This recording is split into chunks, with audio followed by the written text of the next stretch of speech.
कृपया करके चैनल को सब्सक्राइब कीजिए। एपिसोड 28 एक एहसान। महाराजा आर्यन की ये बात सुनकर ईशान अब सोच में पड़ गया था कि क्या वाकई में ये सपनों की दुनिया पृथ्वी से ऊपर ब्रह्मांड में है, और अगर ऐसा सच में है तो फिर मैं इस दुनिया में कैसे आया। ईशान के दिमाग में फिर से कई सारे अनगिनत सवालों का एक जैसे सैलाब सा उमड़ पड़ा था। ईशान की ऐसी हालत देखकर महाराजा आर्यन ने उसे देखते हुए कहा, देखो ईशान, मैं जानता हूँ कि तुम्हारे दिमाग में इस समय बहुत सारे सवाल उठ रहे हैं। तुम ये सोच रहे होगे कि तुम यहाँ भला इस सपनों की दुनिया में कैसे पहुँचे। मैं तुम्हारी हालत समझ सकता हूँ, लेकिन तुम्हें परेशान होने की कोई ज़रूरत नहीं है, क्योंकि तुम्हें तुम्हारे सारे सवालों के जवाब मिल जाएंगे। महाराजा आर्यन की ये बात सुनकर ईशान महाराजा आर्यन की तरफ देखने लगा। फिर ईशान ने महाराजा आर्यन से कहा, महाराज, जब आप सब कुछ जानते हैं कि मैं क्या सोच रहा हूँ, तो फिर आप मुझे मेरे उन सवालों के जवाब दीजिए कि मुझे कुछ भी समझ में नहीं आ रहा है।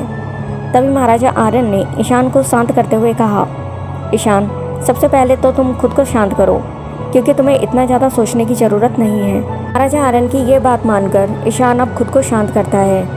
इसके बाद महाराजा आर्यन ईशान को बताते हैं, जब तुम उस भवंडर में थे और जब तुम्हें उन बुरी शक्तियों ने पकड़ रखा था, और जब तुम उन शैतानी शक्तियों से खुद को छुड़ाने की कोशिश कर रहे थे, और जब तुम उस भवंडर में नीचे गिरने वाले थे, उसके बाद उस भवंडर में एक तेज रोशनी हुई। महाराजा आर्यन की ये बात सुनकर ईशान हैरान हो गया। उसने महाराजा आर्यन से कहा, महाराज, आप बिल्कुल ठीक कह रहे हैं। जब मैं उस भवंडर के अंदर था और जब मुझे उन बुरी शैतानी शक्तियों ने घेर रखा था, और जब मैं उस भवंडर में नीचे गिरने वाला था, तब पता नहीं कहाँ से उस भवंडर के अंदर एक तेज रोशनी हुई, जिससे वो काले अंधेरे से घिरा हुआ भवंडर एकदम से जगमगा उठा, और उसके चारों तरफ भवंडर की रोशनी ही रोशनी छा गई, और मुझे कुछ भी साफ साफ दिखाई नहीं दे रहा था। और फिर उसके बाद धीरे धीरे मेरी आंखें बंद होने लगीं और मैं कब बेहोश हो गया। फिर उसके बाद मेरी आंखें धीरे धीरे बंद होने लगीं और मैं कब बेहोश हो गया, और उसके बाद मेरे साथ क्या हुआ मुझे कुछ याद नहीं।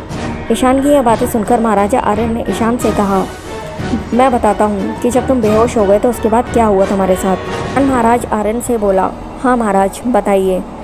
फिर महाराजा आर्यन ने ईशान को बताते हुए कहा, हमने जो रोशनी उस भवंडर के अंदर दिखी थी, वो हमारी इस सपनों की दुनिया का एक छोटा सा अंश था। जो रोशनी तुम्हें उस भवंडर में दिखाई दी, और उस रोशनी को हम ही उस भवंडर में लाए थे। महाराजा आर्यन की ये बात सुनकर ईशान हैरान हो जाता है। बाद महाराजा आर्यन ईशान को आगे बताते हैं, जब तुम उस भवंडर में फंसे हुए थे, उस समय हम ब्रह्मांड की सैर पर निकले थे, जो कि हम रोज करते हैं, ये देखने के लिए कि ब्रह्मांड में सब कुछ ठीक ठाक चल रहा है या नहीं।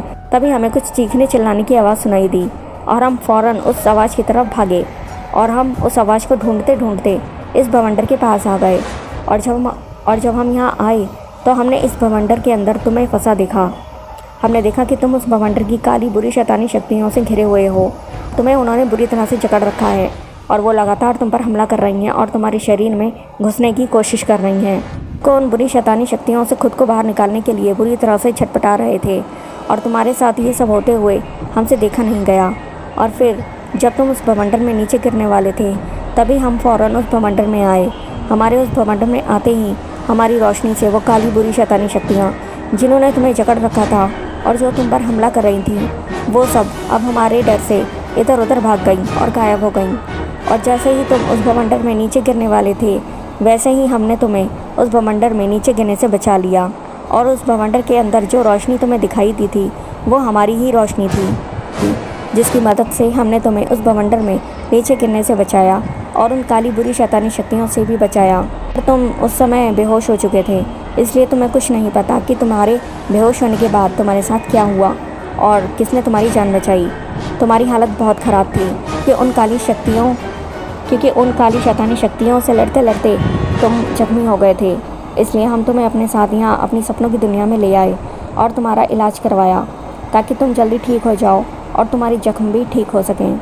महाराजा आर्यन की ये बात सुनकर ईशान ने उनसे हैरानी से पूछा, तो क्या आपने मेरी जान बचाई उन काली शैतानी ताकतों से, और मुझे उस भवंडर में नीचे गिरने से आपने ही मुझे बचाया है? ईशान की इस बात पर महाराजा आर्यन ने कहा, हाँ मिस्टर ईशान, यही सच है कि हमने तुम्हारी जान बचाई। महाराजा आर्यन की ये बात सुनकर ईशान हैरान हो गया और शर्मिंदा भी होने लगा। उसने महाराजा आर्यन से कहा, महाराज, मैं बहुत शर्मिंदा हूँ, आप प्लीज़ मुझे माफ़ कर दीजिए।